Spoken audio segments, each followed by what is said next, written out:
I love you വിജയണ്ണ.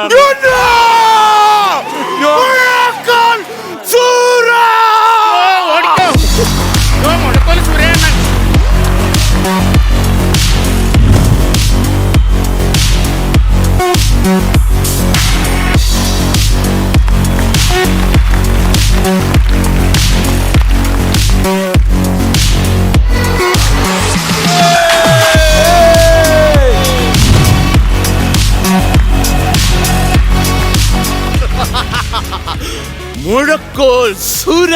മുഴക്കോൽ സുര എന്ന് പറയാം. ഇത്ര കോമഡി എന്തടി നിനക്കെന്തടി? നീ വന്നല്ലടാ.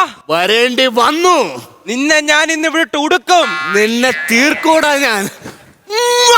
എന്താടാ അത്? എടാ ഓരോ അരിമണിയിൽ എഴുതി വെച്ചിട്ടുണ്ട് അവൻ ഭക്ഷിക്കേണ്ടവന്റെ പേര്. അപ്പൊ നീ മണീന്റെ തൂക്കട്ട തിന്നാൻ പോകണം. അത് തിന്നുകയും ചെയ്യും നിന്നെ തീർക്കുകയും ചെയ്യും ഞാൻ. എന്നെ അടിച്ച് ഞാൻ വീഴ്ത്തും. എടാ എന്റെ കൂടെ ശരി പണിയുണ്ടോ എന്റെ പുറകെ നടന്ന് ഞാൻ പണി പഠിപ്പിച്ചപ്പോ നീ എന്റെ സൈറ്റിൽ തട്ടിയെടുത്തു. എടാ ഒരു സ്ലാബ് വാർക്കേണ്ട കൂട്ട് എങ്ങനെയാണെന്ന് നിനക്കറിയാണോ? ഓ നിനക്കങ്ങറിയാം. നല്ലപോലെ കക്കൂസുടിയുടെ സ്ലാബ് അറിയാത്തോണ്ട് ഇവൻ കൂടെ നോത്ത് ആ കുടിയിലിട്ട് അവരാണ് പറയുന്നത് സ്ലാബ് ആർക്ക് അറിഞ്ഞൂടാന്ന്. നീ കൂടുതലൊന്നും പറയണ്ട. ആ ജിഷോ മുതലാളിന്റെ വീട്ടിൽ നീ കക്കൂസ് കെട്ടിയാലും എനിക്കറിയാണ. കക്കൂസിന് പോയിട്ട് ഞാൻ അവൻ ഒന്നാം തരം കാർ പാർക്കിംഗ് ഉണ്ടാക്കി കൊടുത്തില്ലേ?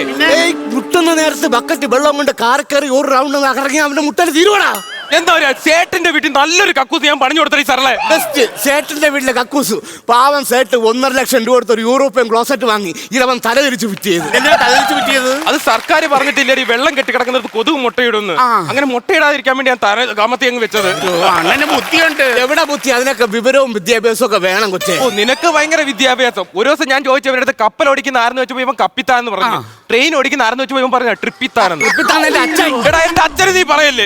എന്റെ അച്ഛന്റെ ഇവ 25,000 മോട്ടിച്ചെടി എന്തിന് ഹെയർ ഫിക്സ് ചെയ്യാന്ന് പറഞ്ഞ് കഷണ്ടിയായി എന്റെ അച്ഛനെ കൊണ്ട് നിർത്തിയിട്ടുണ്ടല്ലേ. മുട്ടു സൂചിക്ക് അറിഞ്ഞം പറഞ്ഞു എന്റെ അച്ഛനെ തലയിൽ കുത്തി. എന്നിട്ട് അച്ഛൻ ചോദിച്ചു മക്കളെ എവിടാ മുടിയെന്ന് ചോദിച്ചപ്പോണ്ടല്ലേ കുറെ തേയില വാരി അച്ഛന്റെ തലയിൽ വിതറിട്ട് പറയാ കിളിച്ച് വരുന്നുണ്ട് കുളിക്കരുതെന്ന് പറഞ്ഞു. അത്ര പറ്റിച്ചവനാണ് അവൻ.